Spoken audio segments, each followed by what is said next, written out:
Saúdo os irmãos, a igreja com a paz do Senhor Jesus. Vamos apresentar a lição 12, que tem como título A Espiritualidade Cristã e o Espírito Santo. Vamos ler o nosso texto bíblico básico, que está em João 4, capítulo 4, do versículo 19 até o 30. Vamos ler. Disse-lhe a mulher: Senhor, vejo que és profeta. Nossos pais adoraram neste monte, e vós dizeis que é em Jerusalém o lugar onde se deve adorar? Disse-lhe Jesus: Mulher, crei-me, que a hora vem e que nem neste monte, nem em Jerusalém adorareis ao Pai. Vós adorais o que não sabeis, nós adoramos o que sabemos, porque a salvação vem dos judeus. Mas a hora vem, e agora é, em que os verdadeiros adoradores adorarão ao Pai em espírito e em verdade, porque o Pai procura a tais que assim o adorem. Deus é espírito e importa que os que o adorem em espírito e em verdade. A mulher disse-lhe: Eu sei que o Messias, que se chama o Cristo, vem. Quando ele vier, nos anunciará tudo. Jesus disse-lhe: Eu sou, eu que falo contigo. E nisso vieram os seus discípulos e maravilhavam-se de que estivesse falando com uma mulher. Todavia nenhum lhe disse: Que perguntais? Ou por que falas com ela? Deixou, pois, a mulher o seu cântaro e foi à cidade, e disse-lhe àqueles homens: Vinde e vede um homem que me disse tudo quanto tem feito. Porventura não é este o Cristo? Saíram, pois, da cidade e foram ter com ele. Vamos ler o texto áureo, que está escrito em Romanos capítulo 8, versículo 6. Porque a inclinação da carne é morte, mas a inclinação do Espírito é vida e paz. Aqui o apóstolo Paulo está falando sobre duas inclinações. Uma inclinação, que é a inclinação da carne, e o resultado dessa inclinação é morte, e a outra inclinação, que é a inclinação do Espírito, que é vida e paz. Ou seja, aquele que se inclina para a carne, que significa se inclinar para o pecado, se render para o pecado, não rejeitar o pecado, certamente colherá a morte. Se inclinar para o Espírito, vida e paz. Ou seja, aquele que entende que o Espírito Santo é mais forte, é maior do que a sua natureza pecaminosa, em que você pode rejeitar os desejos carnais e você obedece ao Espírito Santo, se rende ao Espírito Santo, certamente terá vida e terá paz. Vamos aos objetivos da nossa lição. O primeiro objetivo é destacar a necessidade de permitirmos e insistirmos em nossa espiritualidade, como evidência de uma vida transformada. A nossa espiritualidade evidencia que somos verdadeiramente de Cristo. O segundo objetivo é conhecer quais são as características da espiritualidade cristã. Vamos ver essas características nos tópicos seguintes. O tópico 2 fala sobre essas características. A espiritualidade e a adoração. O tópico 3, a espiritualidade e a santificação. A nossa irmã Vera, a professora irmã Vera, estará falando sobre essas características no tópico 2 e o irmão Silvio, no tópico 3. O terceiro objetivo é aplicar o conhecimento da aula de hoje à vida prática, a fim de que a nossa espiritualidade possa dar testemunho de que fomos salvos, transformados pela presença do Espírito Santo. Esse último objetivo é realmente aplicar tudo o que ouvimos hoje, o que ouviremos hoje nessa lição, a nossa vida. Realmente praticar, porque só assim a gente vai poder dar testemunho de que somos cristãos verdadeiramente transformados e salvos por Cristo. Vamos à nossa introdução. A espiritualidade como a base da relação com o sobrenatural só pode ocorrer porque nós, independentemente de fé, origem ou condição econômica, também somos seres espirituais. Estabelece, portanto, o meio pelo qual a nossa relação se dá com Deus, Pai, com o Filho e com o Espírito Santo. Vamos introduzir essa lição deixando bem claro que o relacionamento do cristão com o Espírito Santo só pode ocorrer através desse terreno onde transita o Espírito Santo. Vamos ver então os tópicos a seguir, dar continuidade, com os nossos professores. Amém? Deus abençoe a todos. Meus irmãos, a paz de nosso Senhor Jesus Cristo, estamos aqui para fazermos alguns comentários sobre a nossa lição de número 12 da nossa escola dominical, a espiritualidade cristã e o Espírito Santo. Mas antes de iniciar, vamos fazer uma breve oração aqui. Estamos separados em corpo, fisicamente, mas continuamos unidos em espírito, continuamos unidos em comunhão, buscando aí sempre a nossa adoração a Deus e nos alimentarmos da palavra, intercedendo uns pelos outros. Senhor meu Deus, Pai de meu Senhor Jesus, te agradeço por estarmos aqui, meditando na tua palavra. Peço que o Senhor abençoe cada um de nossos irmãos que estão assistindo esse vídeo. Peço que o Senhor abençoe a cada um de nossos professores da escola dominical. Peço que o Senhor abençoe o pastor Vicente, a sua família. Peço que esta lição, meu Deus, venha, meu Deus, acalentar almas, alegrar corações, edificar vidas, porque a tua palavra, ela tem esse poder. Obrigado por tudo, Senhor Deus. Somos gratos por tudo que o Senhor tem feito em nossas vidas. No nome do Senhor Jesus. Amém. Queridos, sem mais delongar, tópico 1. O título do tópico 1, meus irmãos, é a natureza espiritual. Diz assim: vemos que a primeira referência ao Espírito Santo ocorre já na abertura do livro do Gênesis, no poema da criação, onde diz que o Espírito de Deus se movia sobre a face das águas. Gênesis 1 e 2. Esse movimento contínuo denota uma participação ativa do Espírito na obra que trouxe o universo à existência. A segunda menção sobre ele encontra-se quando a humanidade já está decaída e inserida em uma grave decisão do Criador.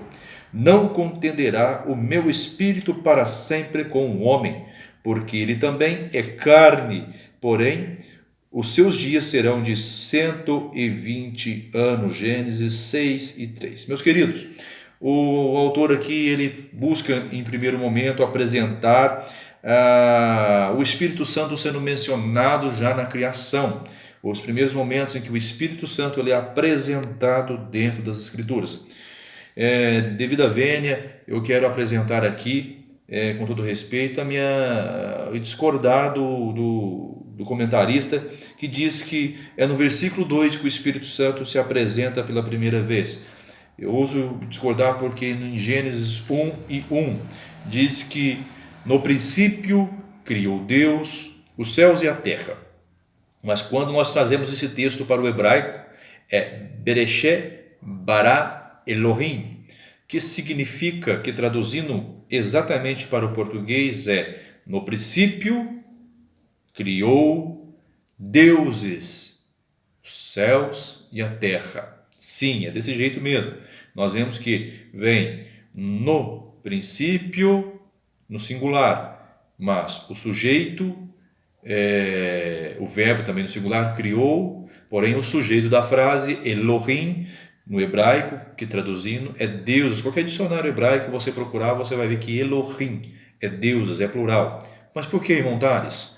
Porque o verbo, substantivo, tudo no singular e o sujeito no plural. Porque é uma unidade composta por 3 pessoas, a saber, Deus Pai, Deus Filho e o Espírito Santo. O Espírito Santo, desde a criação, desde do haja Deus, de criar, no princípio ali de criar céus e terra, ele já se fazia presente, não era só na face das águas, ele estava desde o começo. Bom, já feita essa primeira observação, no segundo parágrafo, o comentarista apresenta como o segundo momento que o Espírito Santo apareceria nas Escrituras, no momento em que Deus diz que o seu Espírito não vai mais contender, ou seja, não vai mais disputar, não vai mais litigar com o homem, porque ele é carne. É o que está em Gênesis 6:3. Não contenderá mais o meu espírito para sempre com o homem, porque ele é carne. Nós podemos interpretar e entender isso aqui, que Deus está dizendo, o meu espírito não vai ficar disputando com a carne. Meu espírito não vai ficar disputando lugar com o homem. Se ele quer dar lugar à carne, se ele quer dar lugar aos desejos da carne, às vontades da carne, o meu espírito não vai ficar mais disputando com ele. Então, nós entendemos que nesse momento o homem começa a perder de forma drástica a comunhão, a ligação com Deus. Ele passa a deixar de ser realmente aquele templo, a morada do Espírito Santo. Lembrando que na criação do homem, Deus soprou sobre as narinas do homem ruach. Deus soprou o seu vento, o seu fôlego de vida, que no hebraico é ruach, que é o mesmo termo utilizado para traduzir o Espírito. Deus soprou no homem o seu Espírito, o seu fôlego de vida. O Espírito Santo é o ânimos vivente, é aquilo que dá vida ao homem. E Deus, através do seu Espírito Santo, fez o homem alma vivente. E aqui nesse versículo 6:3, ele mostra que retira, não vai ficar disputando espaço. O Espírito Santo não vai ficar disputando espaço com a carne. Ou nós somos dele, ou não somos dele. Essa é uma decisão de fórum íntimo que devemos buscar. Veja o texto amarelo. Logo ao lado aqui do tópico 1. Por causa do agravamento da maldade e o aumento excessivo da violência, Deus decidiu destruir toda a geração antediluviana, à exceção de Noé e sua família, Gênesis 6 e 8. A expressão meu espírito indica que se trata do Espírito Santo interagindo com o homem, embora alguns comentaristas entendam tratar apenas do espírito humano. Bom, partindo da premissa da linhagem, que para nós aqui realmente é o Espírito Santo, nós mostramos aqui que Deus resolveu mudar todo o contexto, tirar tudo por causa daquela geração que não queria saber de Deus, que se esqueceu de Deus. Uma situação caótica, dramática, triste sobreveio porque eles resolveram ficar longe de Deus. Ora, meus irmãos, semelhantemente, coincidência da parte, não é isso que estamos vivendo nos dias atuais, mas enfim, certo é que o Espírito, ele quer a nossa plenitude, ele não quer ficar disputando, ele quer a gente por inteiro. E já no item 1.1 deste tópico 1, que traz a expressão o Criador extrapola nossa espiritualidade, diz assim: para alguns estudiosos, a filosofia demonstra que o Criador excede infinitamente qualquer grau de espiritualidade que possamos possuir e que é razoável enxergar a ação de Deus como inteligente, boa e providencial. É verdade que a filosofia não demonstra o nível de amor revelado em Cristo. No entanto, deixa o caminho aberto para a possibilidade, e ela também desencoraja a idolatria. A ideia de que Deus é do tamanho humano limitado a uma distância mensurável, a partir da qual nos enxerga. Deus não pode ser maior do que nós com base em uma medida finita. Ele não está em competição com nenhuma das suas criaturas. Tudo aquilo que desfrutamos é dádiva divina. Nada nos pertence. O autor aqui, ele remete àquilo que nós falamos. Aquilo que em Gênesis 6 e 3, o autor também fez questão de mencionar. Deus, ele não entra em competição com a sua criatura. Não, Deus não quer competição. Ele nos criou para ser dele. Ele nos criou para ele. Fomos feitos a sua feitura, sua imagem e sua semelhança. Nós fomos criados a imagem e a semelhança de Deus. Interessante que neste contexto, nesta tese, nesta verdade bíblica afirmada no livro dos Gênesis, na criação, que nós fomos feitos a imagem e semelhança de Deus, o 1.2 traz como subtítulo: a humanidade existe para a comunhão com o Espírito. Aqui é uma afirmativa de que nós existimos para termos comunhão com Deus, e essa comunhão é através do Espírito. Ora, meus irmãos, o objetivo de Deus não é que apenas fisicamente, materialmente, nós sejamos a imagem e semelhança dele. Deus, ele quer muito mais que isso, e o Espírito Santo, ele é o agente que nos torna a imagem e semelhança de Deus no âmbito espiritual e metafísico. É este o objetivo do nosso Senhor Espírito Santo, do Deus Espírito Santo. Veja o que o autor, o comentarista, aqui ele escreve para a gente. O terceiro elemento Vamos lá novamente. O terceiro elemento no ser feito à imagem de Deus é a espiritualidade. A humanidade existe para a comunhão com Deus, que é espírito. Essa comunhão é planejada para ser eterna, como Deus é eterno. Aqui poderíamos declarar que, embora os seres humanos tenham um corpo físico, como as plantas, e uma alma, como os animais, só os humanos têm um espírito. E é só pelo fato de termos um espírito que podemos ter consciência de Deus e estar em comunhão com Ele. Há um debate contínuo entre aqueles que acreditam em uma construção de 3 partes de nosso ser e aqueles que acreditam que o homem pode ser considerado só 2 partes. É aqui aquilo que nós aprendemos na lição passada sobre a tricotomia e dicotomia. Vimos também que isso pouco interfere na nossa vida cristã. Se é corpo e alma, se é corpo, alma e espírito. Enfim, mas nós partimos de uma linhagem tricotomista. Nós estamos na linhagem tricotomista. Desta forma, esse debate não nos preocupa, como diz o escritor aqui. Mas o interessante, ele encerra dizendo aqui que a única questão é que se a parte imaterial pode ser ainda mais distinguida por conter que o homem tem em comum com os animais e o espírito aquilo que relaciona com Deus. Nós podemos ter a alma, aquilo que se relaciona, aquilo que tem ligação com o animal, de acordo com a nossa lição passada. Já o espírito é aquilo que nos relaciona com Deus. O espírito nosso interno é o que identifica-se com o Espírito Santo e nos liga a Deus. Bom, meus queridos, enfim, para encerrarmos aqui esse tópico 1, fique claro, é interessante nós entendemos que nós fomos criados, a humanidade foi criada para ter comunhão com Deus por seu Espírito Santo. Deus, quando criou o homem, depois de utilizar o haja para todas as demais criações, depois de dizer haja divisórias entre as águas, haja luminares para governar o dia e a noite, haja animais, enfim, depois de tantos hajas, ele olha para mim, ele imagina você, ele me imagina e forma Adão, não com o seu haja, mas com suas próprias mãos. E não disse haja vida, ele soprou sua própria vida, a saber, o seu Espírito Santo no homem, e o homem tornou-se alma vivente. Nós nos tornamos alma vivente, não só fisicamente, mas também imaterialmente, de forma metafísica. Nós também temos essa ligação com Deus. E nossa alma clama, ela clama a Deus, ela pede a Deus. A humanidade, a natureza geme por Deus. Nós necessitamos dele. Eu gostaria de encerrar com uma frase de Agostinho de Hipona, na Patrástica, volume 10, onde ele escreve assim: tarde te amei, ó beleza tão antiga e nova, tarde demais eu te amei, eis que habitava dentro de mim e eu te procurava do lado de fora. Agostinho, ele queria tanto a Deus, ficava procurando tanto fora, que caiu em tantas situações, tantas ciladas, que não lhe faziam feliz. Mas agora ele faz essa declaração, que ele encontrou em Deus a alegria verdadeira. Procurou tanto de fora, mas estava dentro dele. Deus quer habitar em mim e você. Jesus prometeu estar em nós.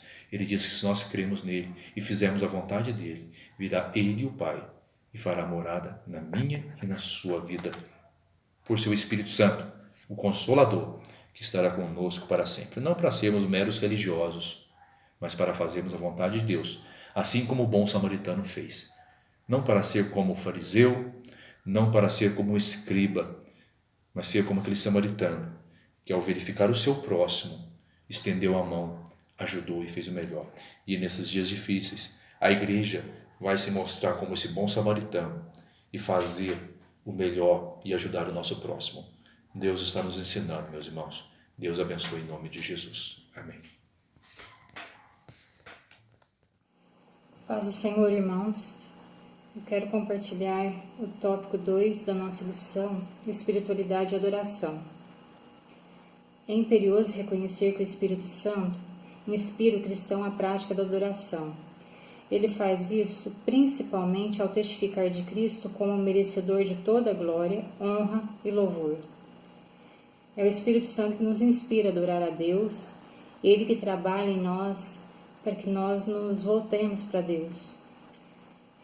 Por nós mesmos, nós somos incapazes de nos mover em direção a Deus, de ter comunhão com Deus.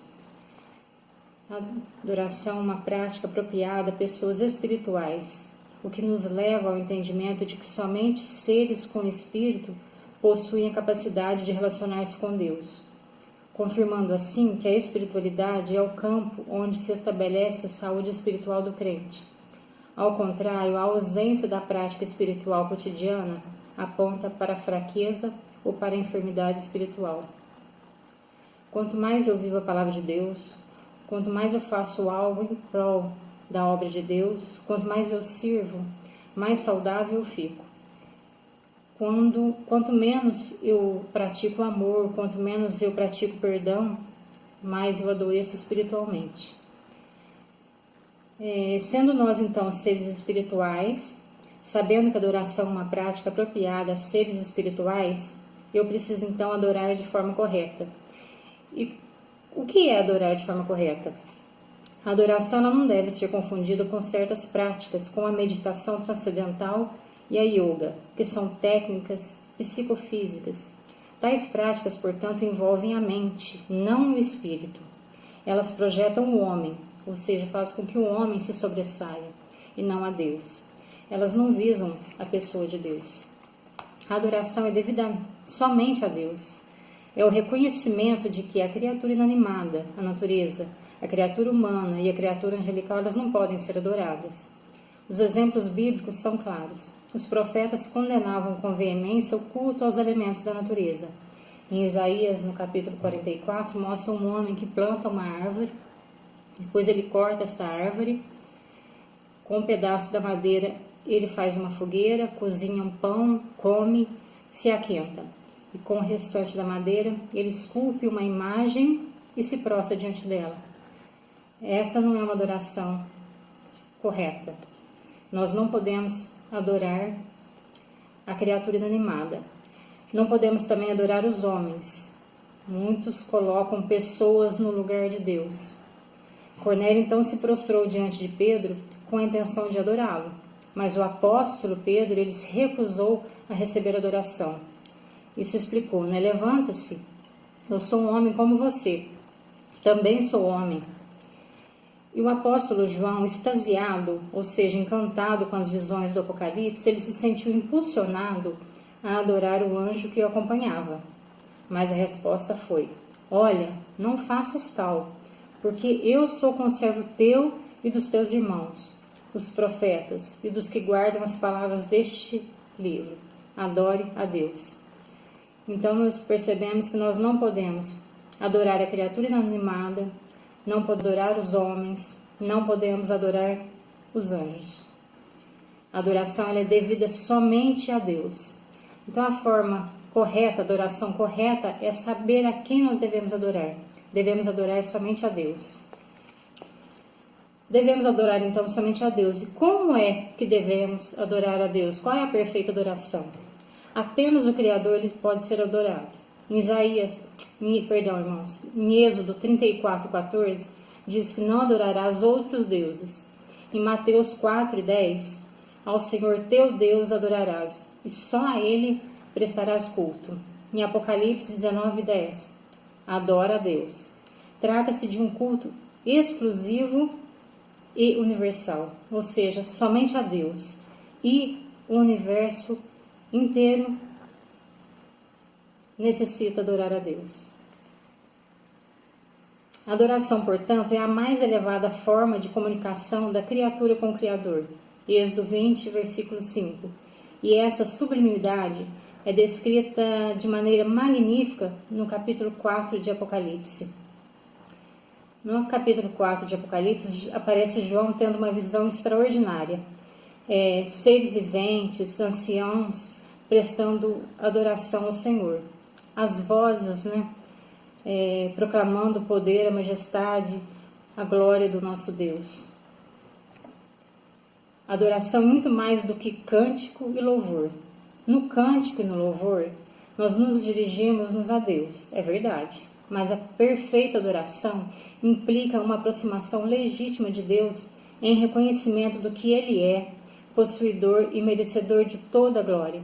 Sem Ele não existiria o mundo, sem Ele não existiria eu, não existiria você. Ele nos criou e nos criou para que nós o adorássemos. Adoramos a Deus como resultado dos convites, exortações, mandamentos e exemplos que nós encontramos nas Sagradas Escrituras. No Salmo 95, versículo 6, o salmista nos convida para adorarmos e nos prostrarmos diante do nosso Deus. Por causa da aproximação que nós sentimos neste momento da adoração, nós percebemos a nossa absoluta fragilidade. Percebemos que Deus é santo, que nós somos pecadores, somos pequenos, somos frágeis. Como expressa a exclamação de Isaías: ai de mim que vou perecendo, porque eu sou um homem de lábios impuros e habito no meio de um povo de impuros lábios, e os meus olhos viram o Rei, o Senhor dos Exércitos. Nesses momentos nós conservamos uma postura de respeito, de reverência e de humilhação, que é uma plataforma para uma transformação genuína, verdadeira, sincera e pura. A adoração perfeita, então, é como nós devemos adorar a Deus, que é aquele que deve ser adorado. A perfeita adoração ela deve ser feita em espírito e em verdade, porque Deus é espírito e é o Deus da verdade. Adoração cotidiana. A verdadeira adoração sobressai aos locais determinados de culto. Não está restrita ao templo, a um monte ou a uma cidade. A adoração em espírito está de acordo com a natureza do Deus onipresente.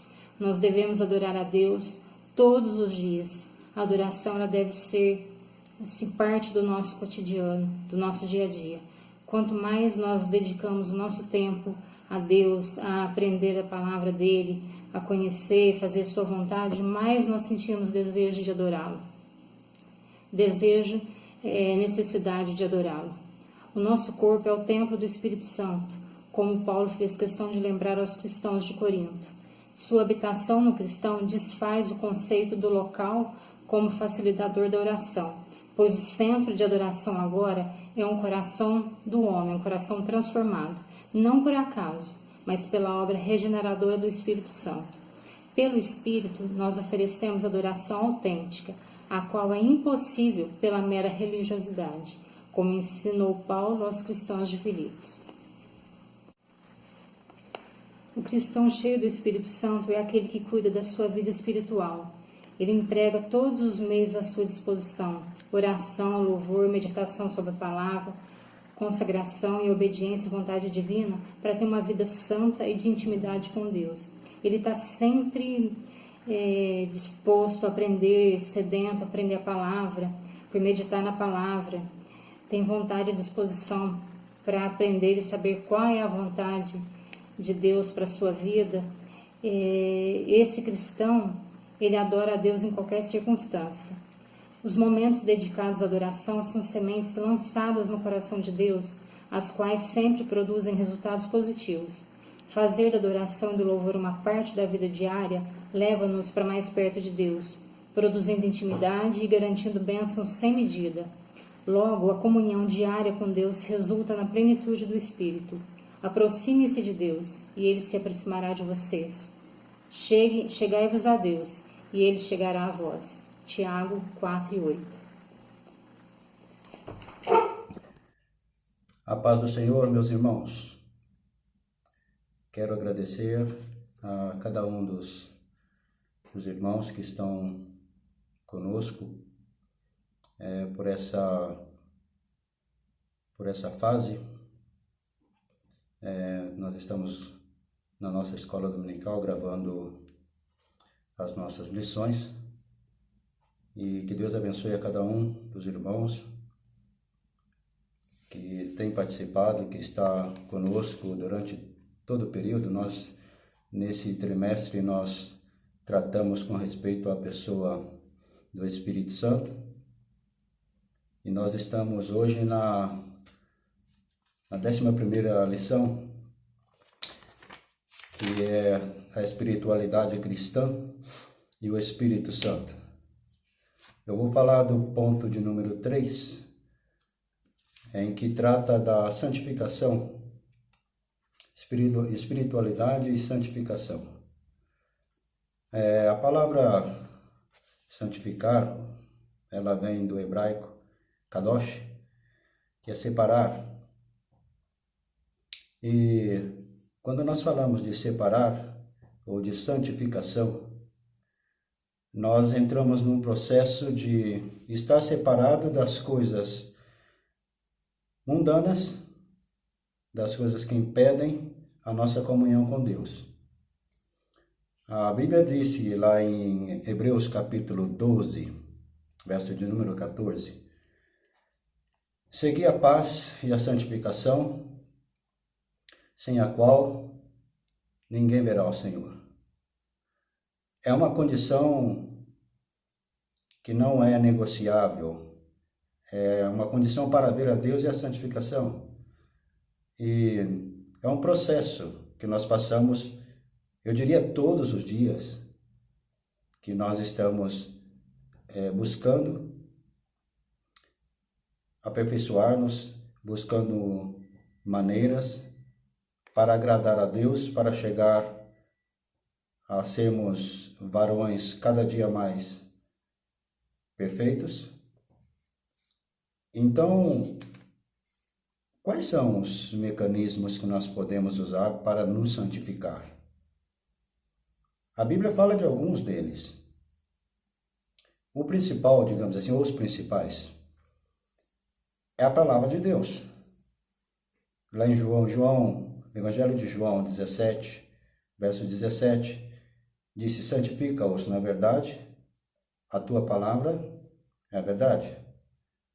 Ou seja, para nós mantermos santificação, para nós mantermos comunhão, para nós conhecermos a pessoa do Senhor, para nós recebermos dele as promessas, para nós conhecermos a pessoa do Espírito Santo, é por meio da Bíblia. Então é essencial que, para santificar-nos, a leitura diária da Bíblia, os estudos bíblicos, que é o que nós estamos fazendo na nossa escola dominical, isso é importantíssimo, porque através da palavra de Deus, única, verdadeira, é que o Espírito Santo nos traz. Diga-se de passagem que a nossa Bíblia, ou a palavra de Deus, é a maior profecia que nós temos. Ela é inerrante, a inerrante palavra de Deus. Então o Senhor fala conosco por meio da sua palavra. Nós podemos, por meio do Espírito Santo, quando nós nos acercamos, quando nós estamos perto, o Espírito Santo vai falando conosco de muitas maneiras pela nossa consciência, das coisas que nós devemos melhorar, das coisas que nós devemos livrar-nos no nosso dia a dia. Por exemplo, o nosso vestir, o nosso falar, a maneira, o que nós comemos, o que nós olhamos. Então, há uma lista de muitas coisas que nós podemos mudar os nossos hábitos com o propósito de agradar a Deus. E fazendo essas coisas para estarmos separados do mundanismo de hoje, nós estaremos nos acercando, estaremos chegando perto da pessoa de Cristo. E nos dias, irmãos, diga-se de passagem que nos dias de hoje, manter-se separado do pecado requer, irmãos, para esses últimos dias, para esses momentos, que tanto nós precisamos, a santificação é essencial. A oração, eu quero aqui abrir um parênteses para agradecer os irmãos que estão orando nesse relógio de oração e pedir a Deus que nos conceda a bênção que tanto pedimos para nós e para todas as nações. Agora, eu pergunto para os irmãos, nós falando aqui do ponto 3.2, implicações da santificação, Em que implica? Ou seja, para que nós vamos nos santificar? Nós já dissemos que sem ela, ninguém verá Deus. Mas, ademais disso, irmãos, nós adquirimos, através da santificação, a própria natureza de Deus. Lá na segunda carta de Pedro, capítulo de número 1, verso de número 4, eu vou ler aqui, disse assim: pelas quais ele nos tem dado grandíssimas e preciosas promessas, para que por elas fiqueis participantes da natureza divina, havendo escapado da corrupção que, pela concupiscência, há no mundo. É um processo de aperfeiçoamento da nossa vida espiritual, a santificação. Nós adquirimos também a natureza de Deus. E através da santificação, irmãos, nós obtemos um acesso direto a Deus. Quanto mais nós nos santificamos, mais perto nós estamos de Deus. Então, o Espírito Santo é quem nos ajuda nessa santificação. Nós, por nós mesmos, não temos forças, somos pecadores, erramos muitas vezes. Mas quando isso acontece, o Espírito Santo fala conosco, nos alerta, nos ensina para mudarmos de direção, para tomarmos novos rumos, para mudarmos de hábito, para ler mais a palavra, para orarmos mais, para santificarmos mais, que é um momento em que, diga-se de passagem, que o Espírito Santo nos incomoda neste momento para orarmos, para buscarmos mais a Deus. Queremos estar diante de Deus, queremos um dia estar com o Senhor. E para isso é necessário estarmos santificados. Para encerrar, irmãos, para concluir esse tempo, eu diria que, orando ao Senhor, lendo a sua palavra, conhecendo a pessoa do Espírito Santo, orando uns pelos outros. Dessa forma, estando separado do mundo, da concupiscência mundana, nós estaremos cada dia mais dispostos para que o Senhor nos use como instrumento nas suas mãos. Buscando os dons espirituais que tanto nós falamos ao longo de todo esse trimestre, o batismo com o Espírito Santo, que nos dá força, os dons da ciência, da sabedoria, tudo isso está disposto para nós adquirirmos. Mas não é de qualquer maneira que nós podemos chegar a Deus. É necessário uma purificação. E esse processo chama-se a santificação. Então eu queria, para encerrar essa lição, fazer uma oração, pedindo ao Espírito Santo de Deus que nos ajude, que nos oriente, que nos santifique, que nos purifique, que o sangue de Cristo nos cubra os nossos pecados e as nossas imperfeições, para nós termos em nós a mente de Cristo, a natureza de Cristo, para cada dia mais nós podermos ser instrumentos e estarmos preparados para estar um dia com o Senhor. Vamos orar, irmãos? Bendito Deus, no nome de teu Filho Jesus, eu oro, Senhor, por cada um dos irmãos, por cada uma dessas pessoas, Senhor, que estão nos assistindo, que participaram dessa lição, Senhor. Que o teu Espírito Santo, que conhece as nossas necessidades, as nossas imperfeições, que nos ajude, que nos aperfeiçoe, que nos purifique, que nos santifique, que nos limpe. Senhor Deus, nós queremos estar cada dia mais perto do Senhor. E agora, Senhor, muito mais, porque carecemos do teu favor, da tua bênção sobre as nossas vidas. Te rogo a ti, Senhor, também, que coloque paz no coração de cada um dos teus filhos, a segurança, Senhor, a serenidade. E, meu Deus querido, perdoa, Senhor, os nossos pecados. Queremos prostrar-nos diante de ti e reconhecer, Senhor, a tua soberania sobre as nossas vidas. Bendito seja o teu nome, Senhor. Nós te louvamos na pessoa de Jesus. Amém. Que Deus nos abençoe, irmãos. Que Deus nos ajude. Vamos estar firmes no propósito de estar diante do Senhor.